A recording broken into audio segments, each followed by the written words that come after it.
No music again. Unreal. Sorry, boys.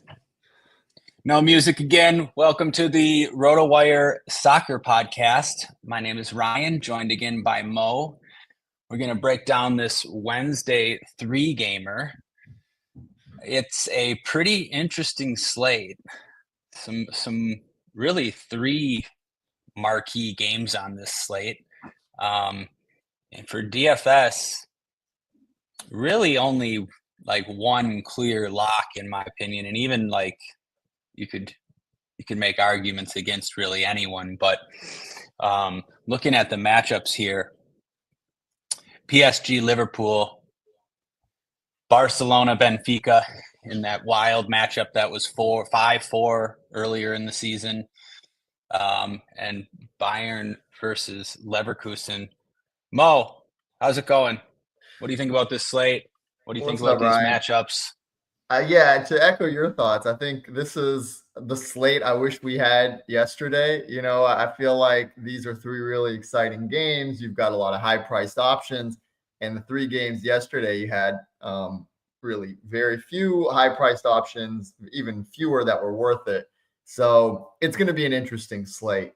One of the most interesting things that I'll just flag right off the top.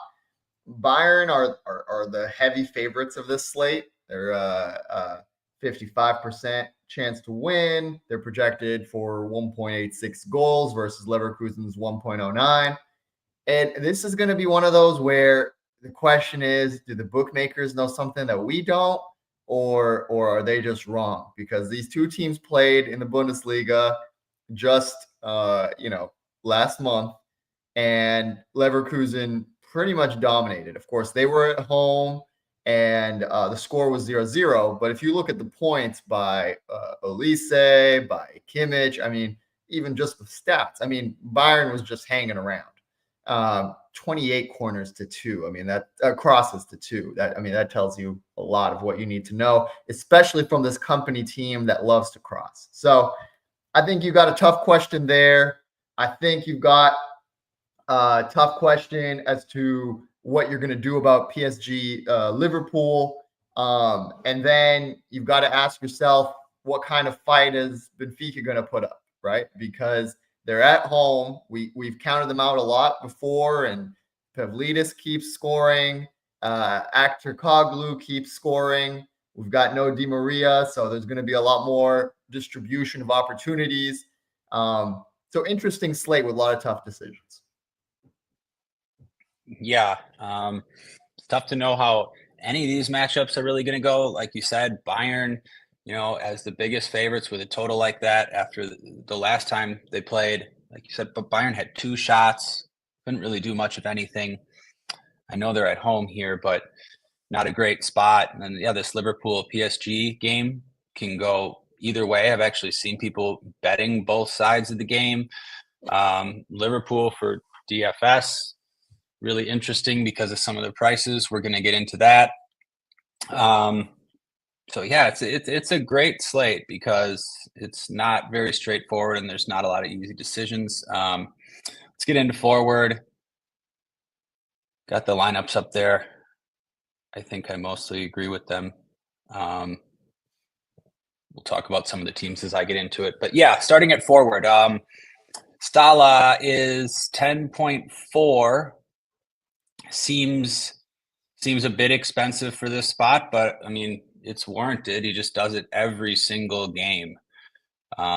This matchup could have goals. It could be back and forth, but 10.4 seems a little pricey. Rafinha, 10K. He's just been amazing. Highest floor on the slate. Been scoring a ton of goals too. Probably, he was the guy I was referring to. Probably the easiest click on the slate for me. After that, you have Lewandowski 9.6, Dembele 9.2. Probably not considering those guys in cash. I mean, people might play Dembele, but I don't think he's going to have sets.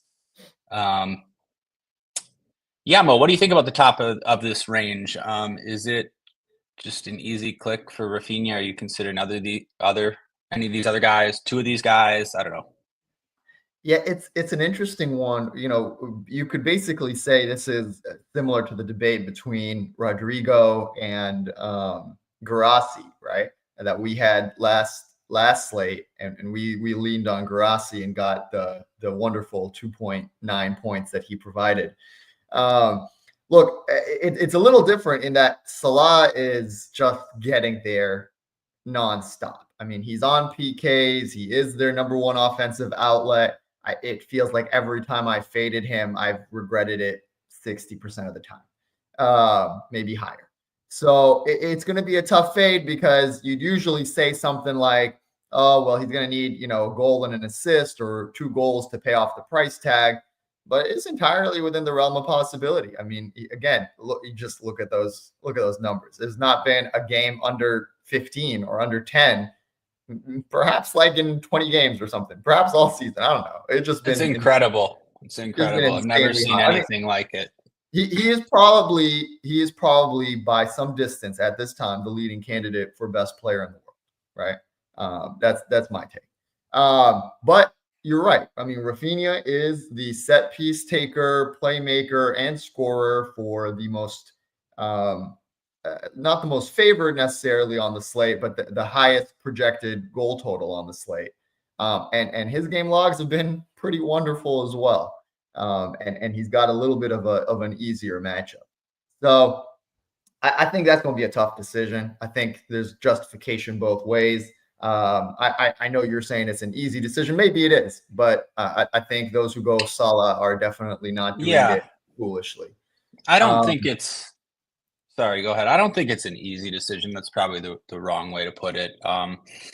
It's hard to argue with Salah, but I mean, you can play both of them. And I think when we talk about the other positions, I'm not really sure we need to prioritize too much. So you can kind of just play Rafinha. But you're right. Like just looking here, he's only scored.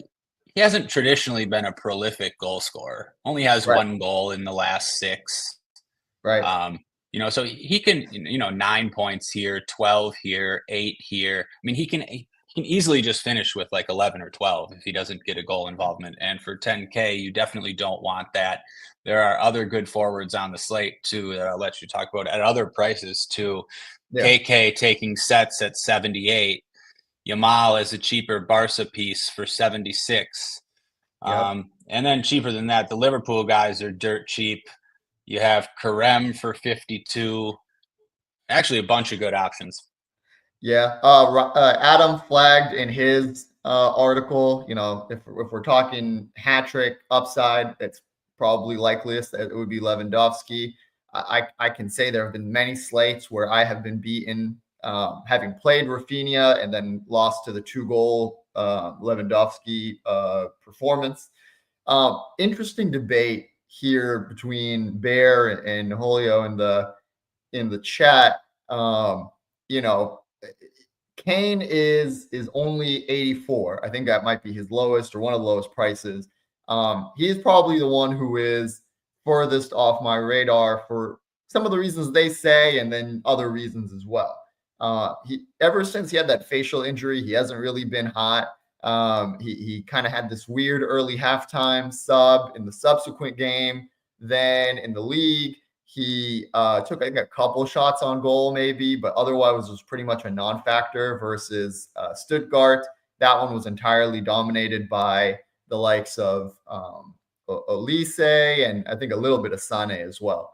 So not really in his groove that he's been in all season.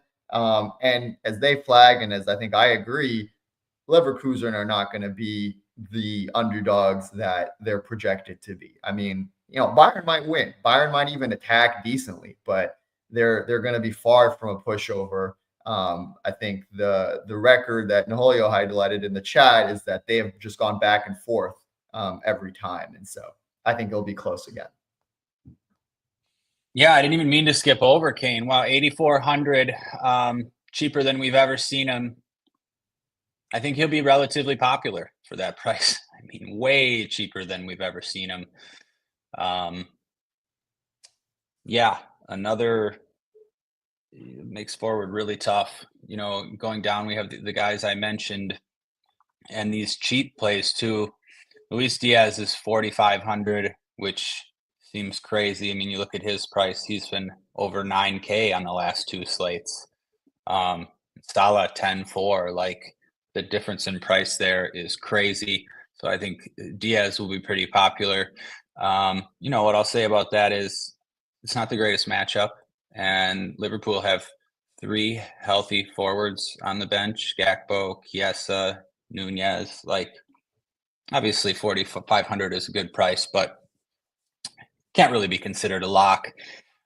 With some of the other guys down here, Karem is 52, taking sets, splitting sets. That game could have some goals in it too. So I definitely have some interest there.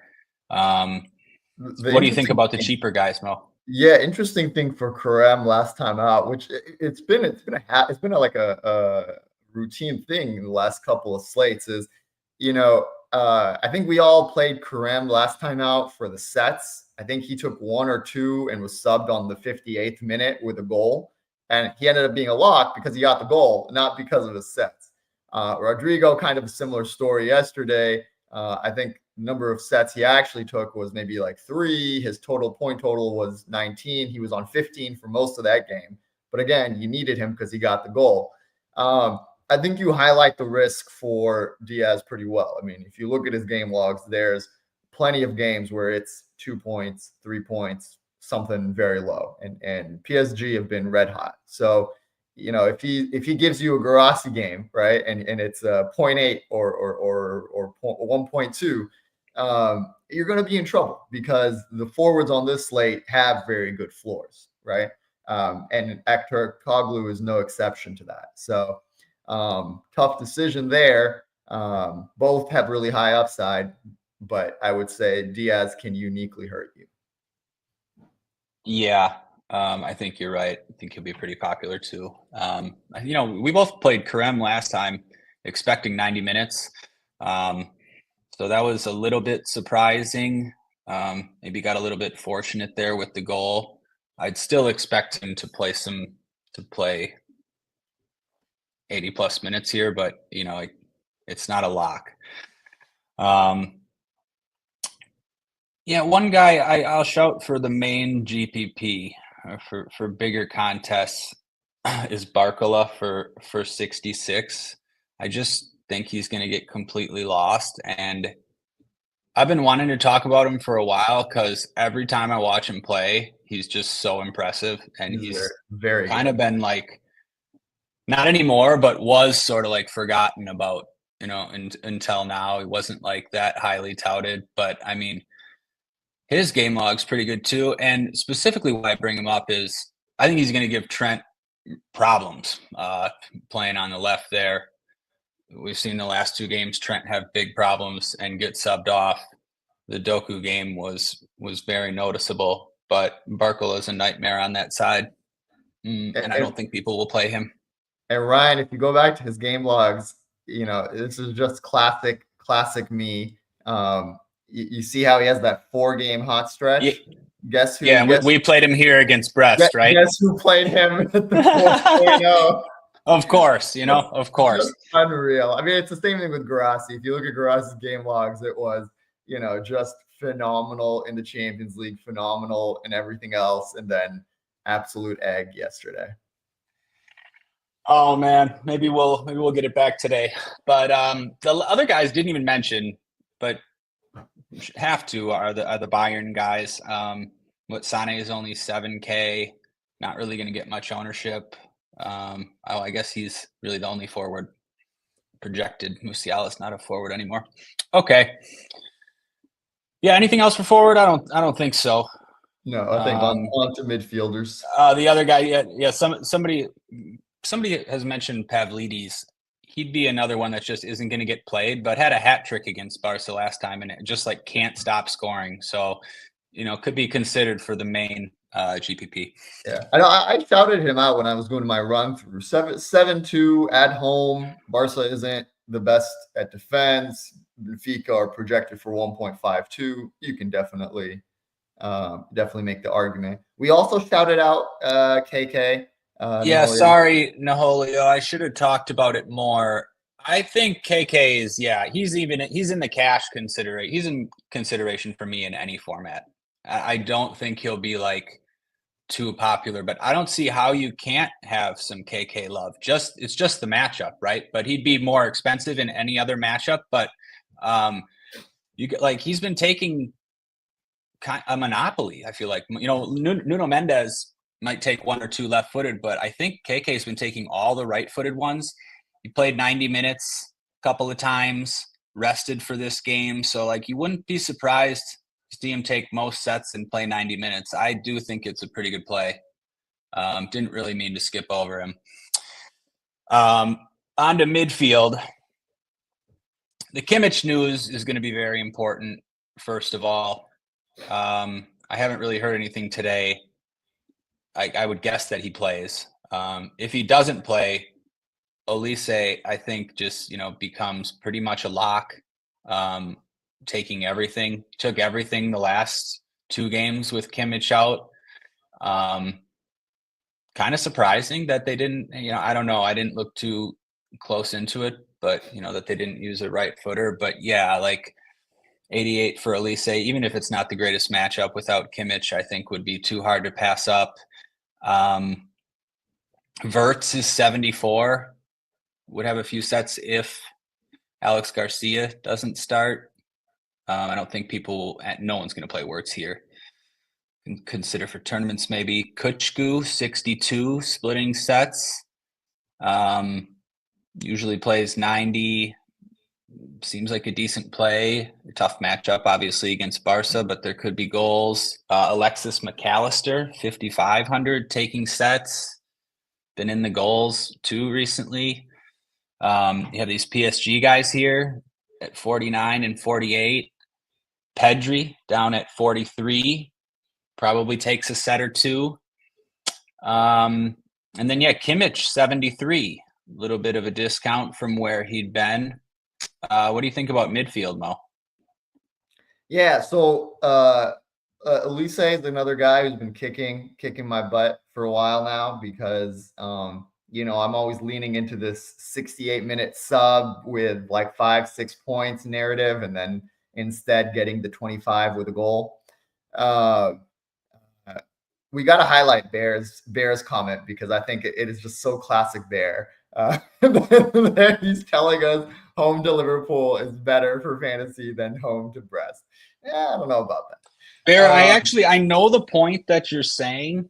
I don't know if this is one, but I know what you mean. Sometimes you get center forwards, right, in a spot where they're just going to dominate and the team can't even get out of their own box that never touch the ball or anything.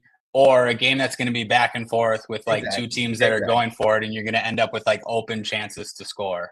Yeah, that's what I figured. It's a fine argument, but that's what I figured was being said. So I imagine, yes, for certain players it will be a better matchup. So Elise at 8.8. I mean, this is a slate where you don't have too many spend downs. I mean, I know we highlighted Diaz, Actor Koglu. But there's a lot of guys that are expensive that you're going to want to play, and 8.8 is going to put a bit of a kink into that. So Kimmich, I think, is someone I have a lot of interest in. Adam thinks he's going to go straight into the team and play 90. I don't know if that's the case. Kimmich doesn't get hurt very often, and I don't really know how much of an injury this was, but it was an injury. I mean, that's definitely the case. And then there's a lot of talk in the chat about Wirtz. I actually am interested in some of it because at 7,400, he's not gonna necessarily kill your salary. You are basically deciding between him and Kimmich. And if you're talking upside, I mean, he's one of the most upside players on the slate. I don't necessarily see him scoring 2 goals and an assist versus Bayern away from home, but he can definitely cause some damage. And he is probably their likeliest scorer, even if Schick might have higher goal scoring odds. So I'm tempted a lot by him. Pedri, you shouted him out as one I'm really interested in as well. I haven't gotten him right so far, right? The reality is, yes, he gets a set or two, and then his role in the attack is TBD, right? Because if Olmo's in, then Olmo's going to do a lot of the attacking, and Pedri will play further back. Sometimes, though, if almost not in, that he might play a little bit more forward. But then sometimes when he plays attacking midfield, he still might not do very much and just defer to the other guys. So it's a tough call. 4,300 will be tempting. McAllister is another tough call. McAllister has been taking all the sets for a while, but then against Newcastle, 3 of them were taken by Simicast. 1 was taken by Soboslai. It was like not what you'd like to see. And it kind of casts the shadow over all the Liverpool players who are already away from home. But we've seen with Alexander-Arnold, with other folks, when you take away the boost that they get from sets, they get pretty low floors, right? The Arne Slot type of soccer is not the Klopp soccer, and it is not always great for DFS unless your name is Mo Salah. So at first blush, it looks really tempting, but I think there's going to be a tough decision there. The last one I'll flag is you've got some interesting values on the PSG side in midfield. João Neves is an attacking central midfielder. He plays more forward than Ruiz and Vitinha usually. And he's only 4,800 on this slate. He picked up an assist on the weekend. He had a shot on goal, I believe. He was pretty good. Fabian Ruiz is a little bit more expensive. I think he's 6K. He's live. But I got to say, like... They're the same. They're the same price. 49 and 48. Well? 49 and 48. Okay, so I'm wrong. So I'm like Ruiz, you can look at his game logs and you'll see like if it's not a goal, you're getting 4, 5, maybe less. I mean, there's 3 games in there where he just scored 3, 4, 3. So, I'm never fond of that, but it seems like every time I fade him, he scores. So, you have to deal with that. And then finally, Vitinha has some role on sets usually, does take PKs. He is 6K, and so he is going to be more expensive, but that paying for those PKs with Vitinha, I think that would be. Yep. Yeah, I think just you kind of said it. There might not be that much opportunity cost where like playing a guy like Verts or one of these PSG guys is okay. I mean, what mid on this slate is just like guaranteed a high floor? I mean, guaranteed 10 points. You talked about like, the McAllisters and like the Kuchkus, like they're really not. And the Bayern guys, Olise and Kimmich, it's not at all a smash spot. So yeah, you can kind of do like Pedri. Pedri was going to score 5 points just so many times, even less sometimes. But for 4,300, he's fine too. Yeah, tough. You can kind of do whatever you want though. I like the shouts on Ruiz and Neves. I think either one could do it. I kind of like Ruiz up against Trent on that side with Barcola. But yeah, both of them really like João Neves as a player. McAllister, I think he could end up relatively popular. Tough to argue, but like you said, there is a path for him to bust. I mean, he really needs sets.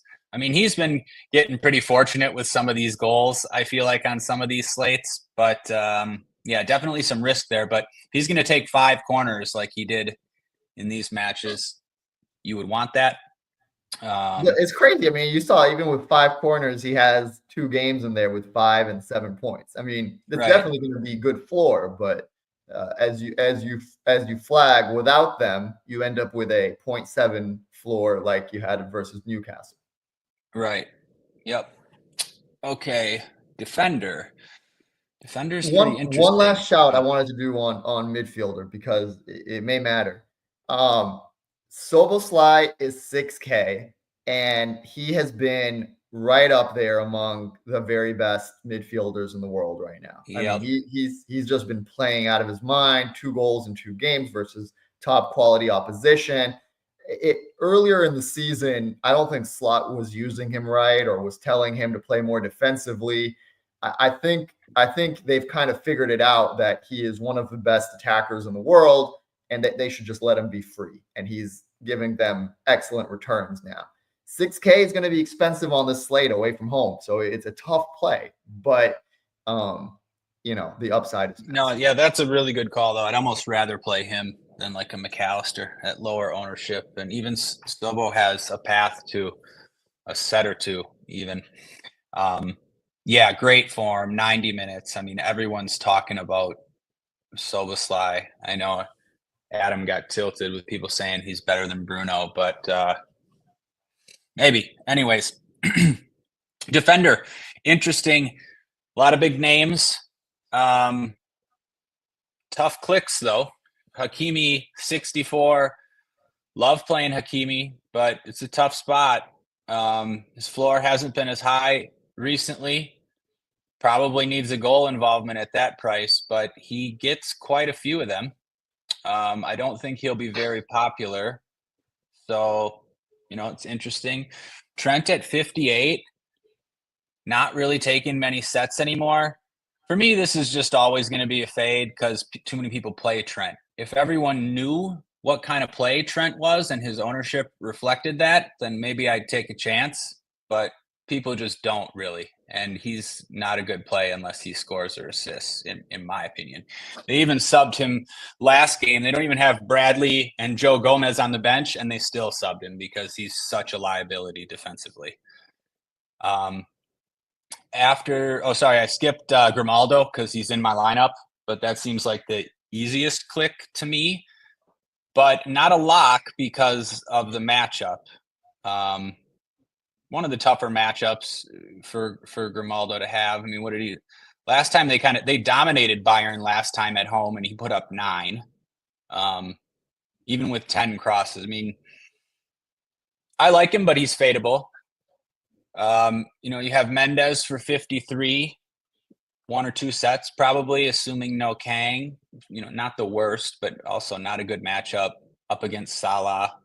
Probably not. Andy Robertson, 44. Hasn't had a good game in a while, all the way down to 44 now, one of these underpriced Liverpool guys. What do you think about defender, Mo? Yeah, I think you kind of laid out the land pretty well. The Liverpool guys, again, we talked about it. It's slots Liverpool, not Klopp's. They just don't attack as much. He gives the backups a lot more run. That really hurts Robertson because Tsimikas plays a lot more. We don't have, as you said, we don't have Bradley on the slate for Alexander-Arnold, but if you take away his sets and you make him a risk for subs, even when Bradley isn't on the bench, I mean, the argument becomes hard. In tournaments, it could be exactly what you need, but it becomes hard to play in cash. On the other side of that, Mendes is a really tough question. I tried to, I think, fade him. I tried to lean into him. I think in the interleague slate, he got stubbed on 62 minutes with 7.5, which is fine. But then I think Hakimi or someone else, some other PSG player went off. Generally speaking, Mendes I think is a good way to get some savings off of the Hakimi play, and at 5,300 he's a good play in of his own right? He has the sets, he has the other upside. He generally plays a little deeper than Hakimi for sure, but he can get forward as well. So I think those are going to be your prime options. Kind of shifting some of the lesser owned guys. Davies is back in the team for Bayern. He is far more attacking than their usual options. Guerrero might be more attacking, but he gets like 60 minutes and never any more time than that. The one thing I'll flag for Davies is he's not a prolific crosser, right? Like last slate, I think we had Stanisic, who just literally, crossed at every opportunity. You'll get maybe 2 or 3 from Davies in any given slate. So if he scores, he's going to obviously do fantastic things for you. If he doesn't, he's not going to provide that value. From there, I probably would just give a quick shout out to Koundé and Carreras. I don't think they're that expensive. They don't save you a ton. I mean, Koundé is still 4,200. Carreras is 4,600. you're not getting that 3K, high upside defender, but they both can still create. They both will still put in crosses, and your alternatives are pretty expensive on the slate, so worth considering. For sure. How do you feel about $3,400 Alex Balde? I mean, if it's just if Kunde 42, 34, he's got to be a little bit in play. I see this 8 cross game standing out, but doesn't normally do that. That's the key, right? Is like, is there a route for this to be an 8 cross game? Because even when they're chasing, you don't usually no, but really what it is it's a $3,400 Barcelona fullback. Right. So it seems okay if you want to punt, especially because I think punting. I've toyed around with punting 2 spots. Punting 1 spot, I think, is probably going to be the move. But there's some other cheap guys. I don't know. You could punt a center back, Mo. I see Virgil van Dijk is 2,600. That is a first. I actually did not catch that. He gets his head on some set pieces, gets his foot on some set pieces. I guess that's got to be considered. But yeah, I think that's it. I mean, is there anything else? If Benfica start this Dahl guy, you're gonna want to probably play him. He takes sets, but he started the last couple of matches. They just signed this Dahl for 3,600. Samuel Dahl. I think he's Swedish, left footer, takes sets, but let's just hope I don't know if I want him to start or not. Interesting. Yeah. I don't think he's gonna start, but I think he had like 8 corners or something last game. But just one to keep in mind.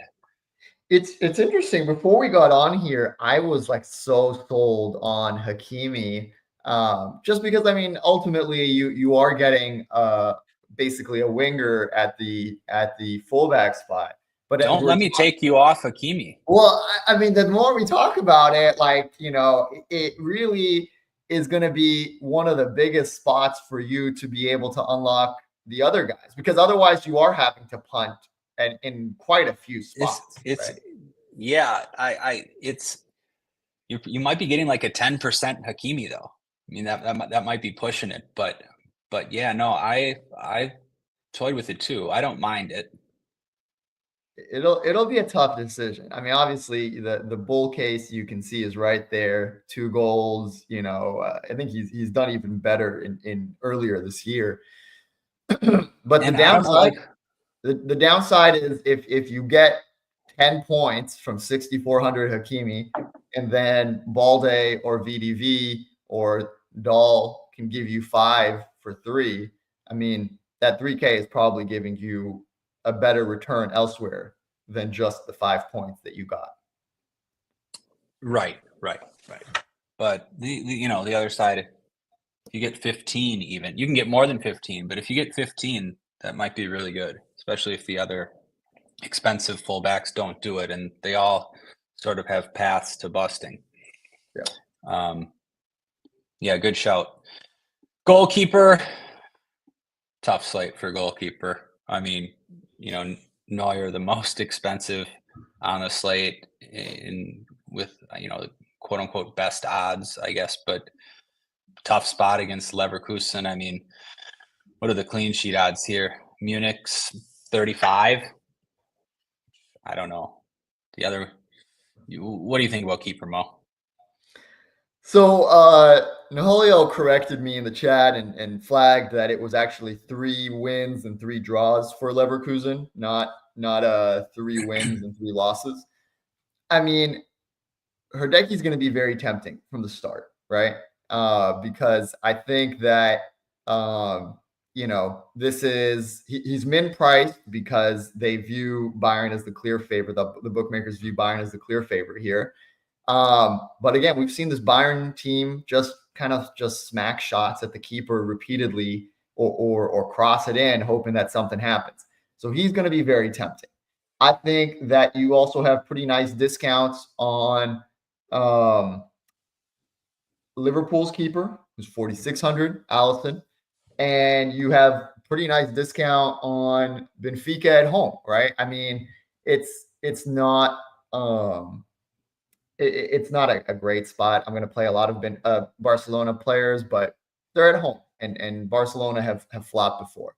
I think I have the most interest in the first two, but I think there's a lot of good arguments to be made. The last thing I'll say, I looked into this Kovar thing that Bear is flagging. You know, I was like, is it Herdecki? Is it Kovar? Because on this slate, the on this slate, the 100 actually matters. I have seen no evidence. I saw maybe 1 out of 4 websites projecting Kovar to start. That's so funny. That's so funny. Because I was looking too, because there is a lineup where that 100 mattered. And yeah, I found about one spot that had Kovar and everywhere else had Herdecki or whatever his name is. But yeah, that's funny. He's the captain of the team. He's started the most in the league. I know Kovar had a run of games in the Champions League towards the second half, maybe as kind of like a wake-up call for that 4-0 loss to Liverpool. But I think he's pretty clearly the backup. At some point, he is going to lead this because he's 24 and Herdecki's 35.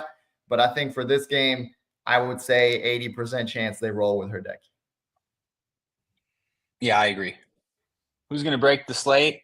Naholio, do you remember a couple weeks ago when we both knew that Beto was going to break the slate, and I refused to say it because I didn't want to jinx it, and I was still stupid enough to fade him for like 5K home against Ipswich, and he like insta brace to break the slate. So I don't know, Naholio, that sticks out for me. I don't want to jinx this one either. I mean, Adam's flagging that Kovar started. I acknowledge that. I said he did start, but I'm saying that he's been starting, right? But this is the time when they revert to their top keeper. Is what we're saying. Is what Mo's saying. Who breaks the slate? Who breaks? I don't know. We can't say who's breaking the slate. I'll give you some names. I'm not going to pick one guy, but I'll give you like my top 5. I would say Salah, Szoboszlai, all Liverpool players, right? Yeah. Salah, Szoboszlai, KK, Wirtz, or Olise. I'm not going to touch the Barcelona game because those guys are all going to be owned. Rafinha, if he scores 30, isn't necessarily breaking the slate. He was already heavily favored, so we'll put him to the side. But I think all those guys have that upside to break the slate, and they all have a nice spot to do it. Yeah. Just trying to think of who we didn't mention.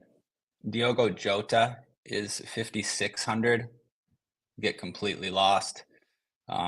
Pretty cheap for a center forward. Seems like he's going to start. And guy who's been pretty popular recently, but won't because of the cheap prices. This Shelder up for 3,800. Yep. Those guys who can, he's been close. He's the other winger. He's been close to scoring or assisting on these slates, but it just hasn't happened. But yeah, okay. Good pod. Thanks, Mo. RotoWire.com/soccer trial.